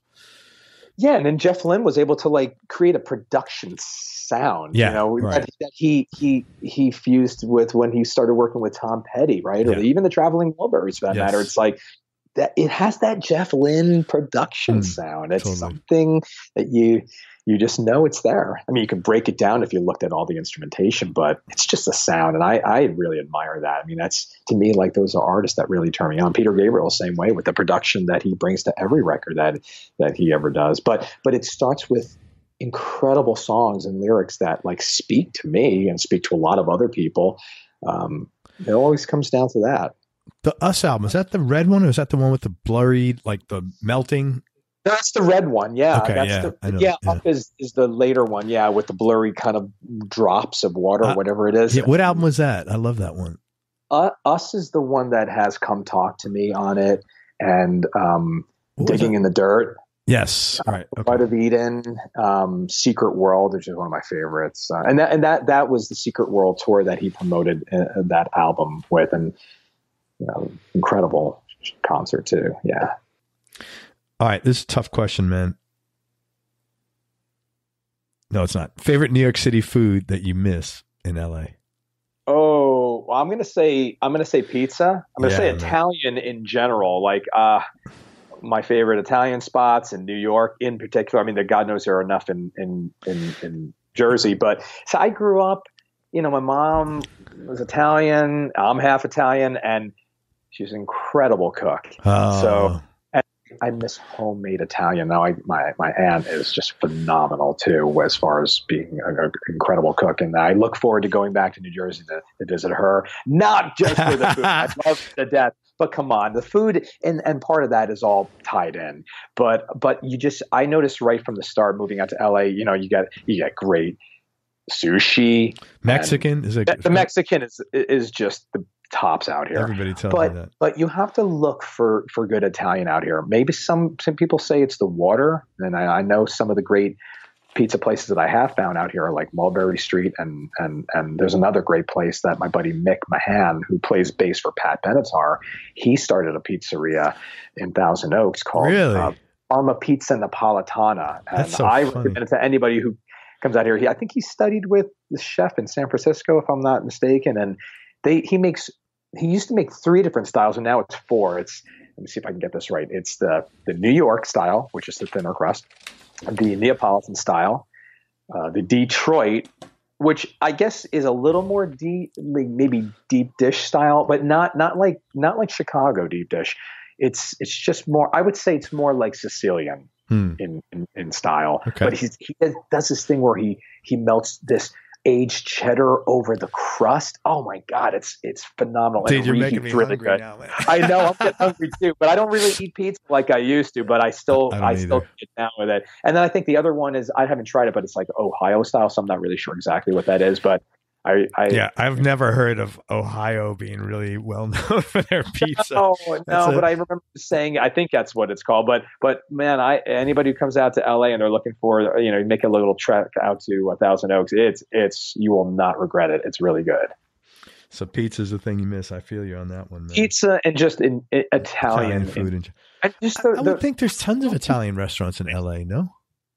There are some good ones I found, man. There's one place that friends of mine turned me on to. I think it's pronounced La Pergoletta, and it's this family-run business. The guy is, I think they're originally from Milan, and it's some of the best gnocchi I've ever had. So that's good. That's funny, man. But I don't know. I haven't had pizza there, so I don't know. But yeah, there's some good spots, and you find more these days, but I found this pattern where they import the water, and it's something about. I heard about that. I read about some place doing that they're importing water from New York City or from Jersey or something like that. You know what? Pizza to me is like a woman in jeans. It's like one of those things. It's a very simple pleasure, and it's real. It's true. All said. Do you have any non-musical superpowers? I'm really good at playing pool. Really? That's cool. Yeah, I'm not a shark, or I've never been a hustler, but doesn't make you a bad person, man. I don't judge. No, but I not to like toot my own horn, but something I've recognized even from an early age that like I'm really good at it, and like if I play, like usually when I'm on tour, like I'll surprise the people that I'm playing with. Like I just sometimes I don't let people get a shot in. Really? If I'm really feeling connected with, if the cue feels straight enough and the table feels right, and I'm not drinking. So you like clean the table. That's pretty awesome, man. That is really impressive. I know. I started at an early age. Like I remember, like my grandfather brought home like this. It wasn't a regulation size table, but he got it from some bar in Jersey, and it was like one of those coin operated ones. So he like took out that mechanism. So we didn't need to put the quarter in every time, which would have been cool, I guess. But and I learned on a smaller. I had to stand on a record player. I remember my dad had to put me on a record player just to reach the table when I was a little kid. But I was playing my whole life. That was one of the things I enjoyed doing, like going down to the basement and listening to music and just playing pool. I would play for hours and have friends over, and so that's definitely one of those things where I just thought of right away. And yeah. Outside of pool and reading, any other hobbies outside of music? Oh yeah, I love exercising. I do that almost every day. I mean, I do 100 push-ups a day, cool. And I'll like exercise like different parts of my body, like every other day, or I try to be really consistent with that. I haven't been too consistent with running, but I do like doing that as well. And I used to love bicycling, but I don't have a bike out here. I used to, and I got rid of it. And I'm thinking about getting one again and getting back into that. I'm a big movie guy too. I don't really go to the movies, but I love getting into, now I'm more into shows, like series, like it's Game of Thrones. And I just finished Narcos. I got into that show. Was that good? Incredible. It was really good. Really? Okay. Yeah. So things I'm into, and I just like traveling in general. Like even when I'm not working, I just, if it's not on vacation, just to, in California is such a beautiful state. I'm still trying to explore like all it has to offer, because I've been away from it more than I've been here, It's on tour. What's your favorite place you've traveled? My favorite place, well, probably more recently, it was Kauai. I went there on vacation, and it was one of the most special vacations I've ever had. Yeah, that's cool. I've been there. I got married there. I got married in Hawaii. In Maui, actually. Well, Maui, up until I went to Kauai, Maui was my favorite. Yeah, Kauai is beautiful. Yeah. But Maui's still gorgeous. Yeah. I mean, there's so many great things about it. It's just not as touristy, as Kauai is Oahu. Yeah. Oh, yeah. But sure. Kauai was incredible, man. Just, there's so many things about it that was just like a magical trip for me. And I'll never forget it. And so that was one. And then, getting to go to places like, like on tour, like Paris. And we went to Israel with America recently. And that was the first time for everyone in the band, including Jerry and Dewey. They've been there, really? They've never been. And I was surprised to hear that. But it was a new experience for all of us. And it was just absolutely beautiful. I mean, the beach was incredible. Like the water was super warm and calm, and the people are just wonderful there. And we played up like about an hour north of Tel Aviv. We played 2 shows, 2 nights in a town called Caesarea, which is it was at an old Roman amphitheater. It was like 2,000 years old. And wow. It's just incredible. That experience was, and just being able to walk around and seeing some of the artifacts there was just, it's mind blowing. I would love to go back actually even just to vacation, because I didn't really see enough. There was just too much to take in. The food was great. Yeah, I really enjoyed it. It was really different from any other place I've ever been to. I've interviewed a lot of Israeli guitarists that are here in the States that are monster players. I don't know if you know Osnoy. Oh yeah, sure. Yeah, he's incredible. Really unique player too. That's what I love about him. Yeah, he's funny as hell. Also, Guy King, blues artist out of Chicago. Do you know Guy? No, I don't think I know him.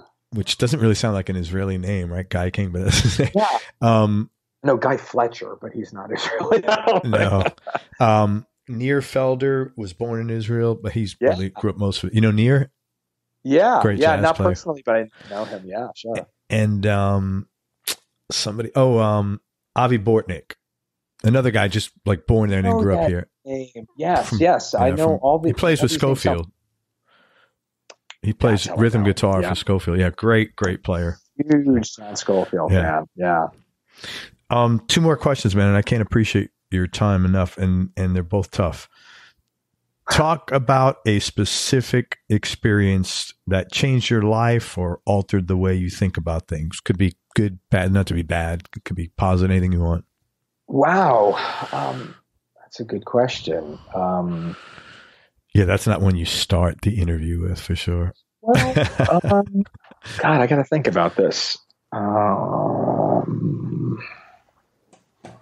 Well, I think about something that changed my life. Maybe changed the way I started thinking about things. I mean, I remember I actually worked in an administrative office. I worked in Berkeley admissions after I graduated. I worked there for years, and I remember one time I got called in to by, I think it was like it was the vice president for the headmaster.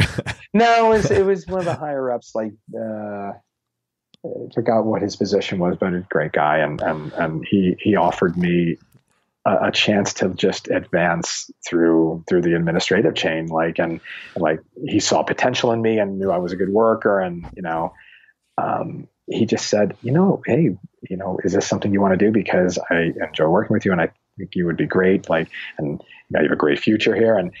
And something struck a chord with me. And even though I was flattered that he was offering me that, I felt like, wow, already up until that point, I enjoyed working at Berkeley. I felt connected to the music community from staying there. But I saw it as like that could have been a real turning point in my life, because if I would have gone down that road, I would have continued having a more secure job. Benefits would have increased. Everything would have probably been more comfortable and made things a lot simpler for me in that way. But I turned him down. I said, you know what? I think I'm really going to want to focus. I think that was a point where I saw where I could go, but what I really felt in my heart was right for me. And from that moment on, I started thinking really clearly about it, because I was like, wow, if I'm giving up this opportunity, I better go make some music, man. I better do this, And then all these things started saying in my mind. Like, I thought about how much my mom had sacrificed for me, and like, not that I'm going to do this for anyone else but myself, but it really kind of struck a chord. Like all these random thoughts in my life, cool, and how much people really supported me over the years, and like I thought, something's telling me that I really need to do this. And I should give myself the opportunity to live out my dream. And so that was a profound moment. Yeah. I think, for me, after working there for so many years, like I knew, you know what? Yeah. Something was always kind of tugging at me to do like what I needed to do. And it just taught me to trust my instincts. And that goes in line with everything that I decide to do in my life now, especially when it has to do with making decisions about who I'm going to work with and who I want to be around. It's just trusting my instincts. That's really cool. Myself. Yeah. It's funny how sometimes I always have this saying, you can't connect the dots moving forward, but that little conversation or that opportunity, had that not happened, you might not have gone to LA, or you might have gone 3 years later. So you just don't know. That's really cool.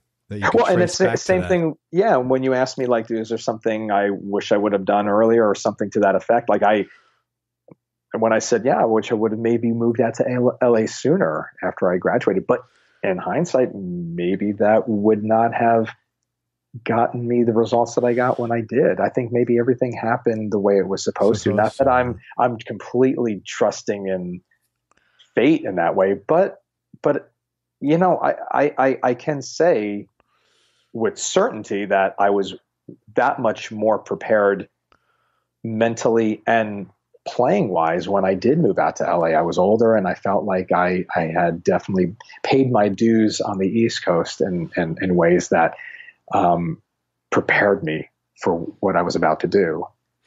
I'll tell you something interesting about that, what you just said. My observation only. The people who do trust in a small sampling of 400 people interviewed, I don't know how many of those, call it 10 or 15%.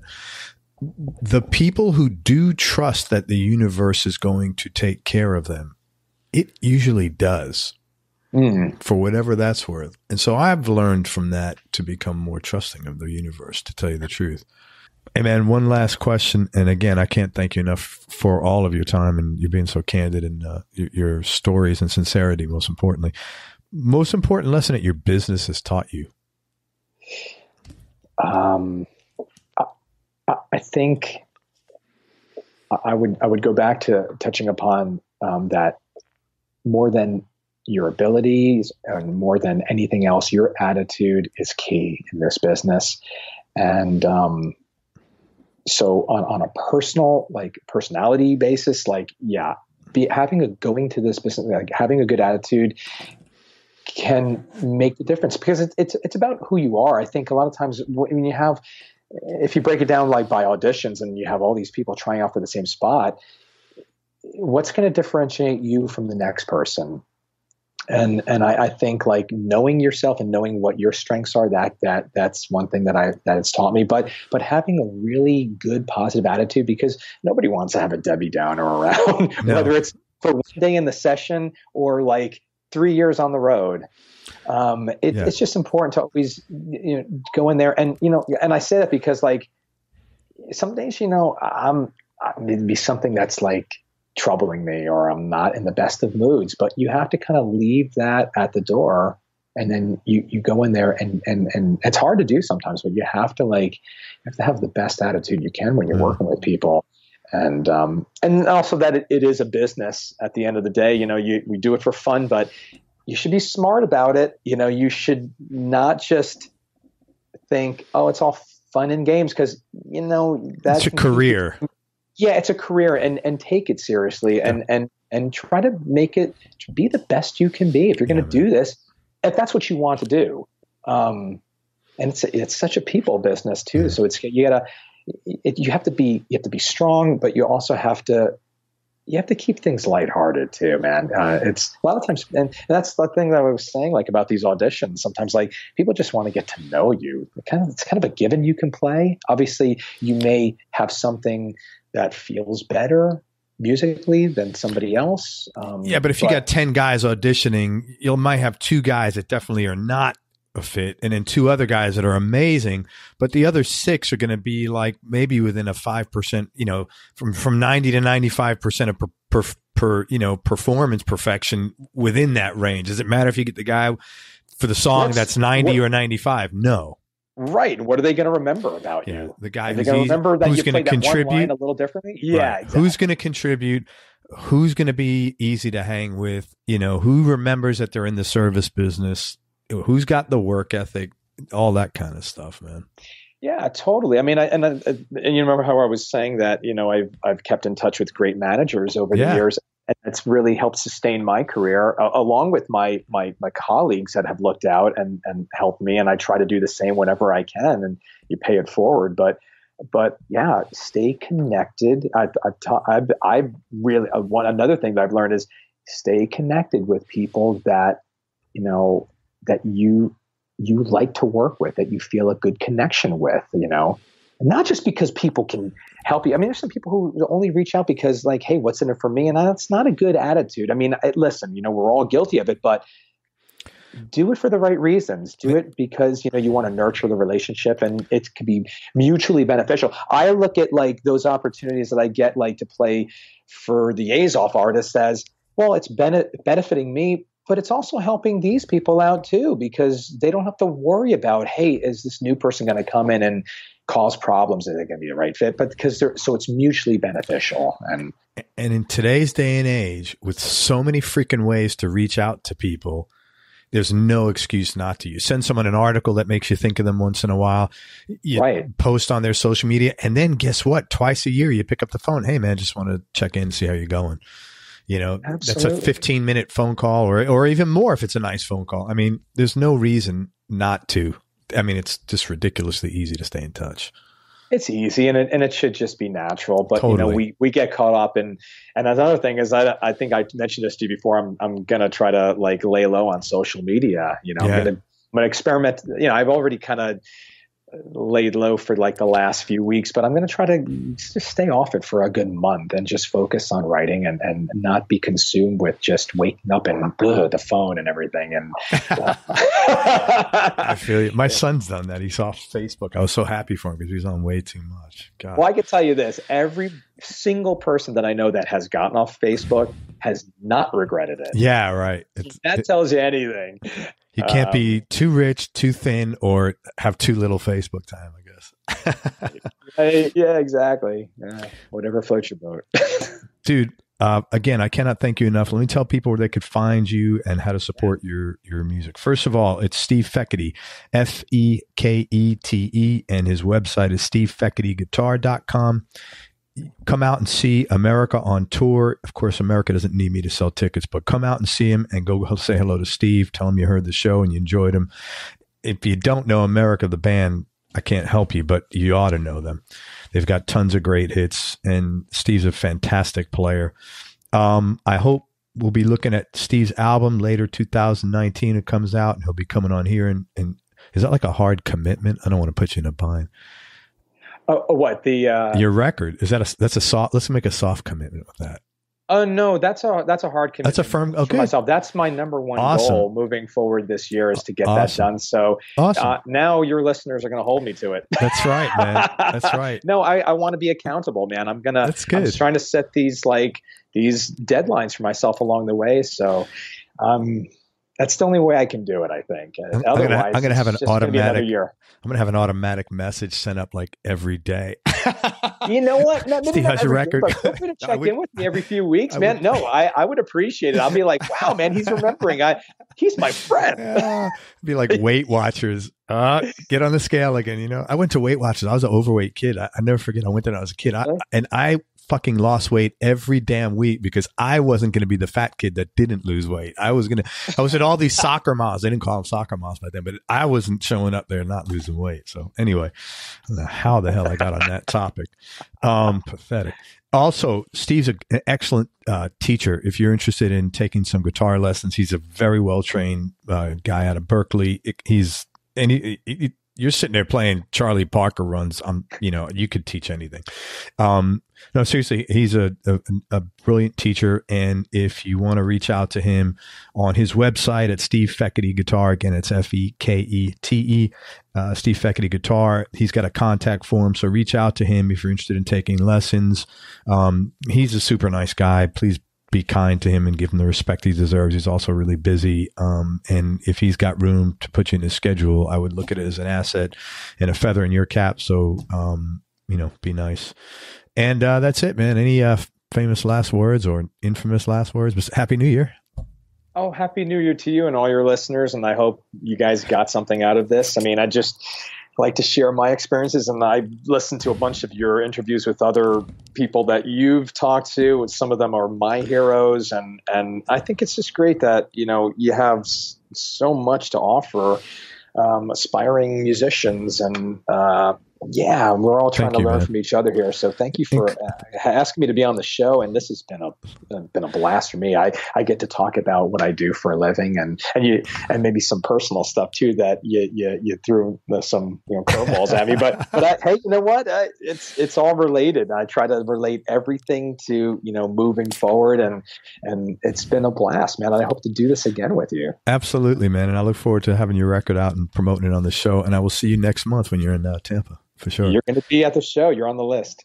Everybody, thank you so much for listening. If you enjoyed this interview, please share it with a friend in your social media. We appreciate your support and help with this. Thanks again to Steve Fekete for spending time with us. Please support Steve and his music at stevefeketeguitar.com. He's available for lessons, and come check out America on Tour and say hello to Steve and tell him to bring his Fano.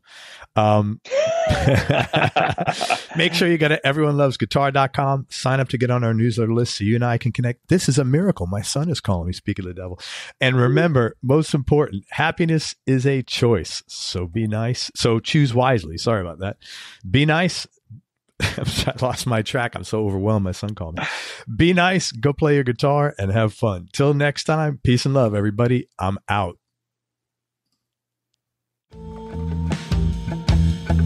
We hope you enjoyed this show. If you did, subscribe to the Everyone Loves Guitar podcast, and you can do this online at everyonelovesguitar.com or on iTunes. And if you like the show, please leave us a 5-star positive review. The more 5-star reviews we get, the higher our show ranks, and higher rankings mean we get to continue speaking with cool, interesting guests on our show. We'll see you on the next episode, and until then, keep playing your guitar and have fun making music.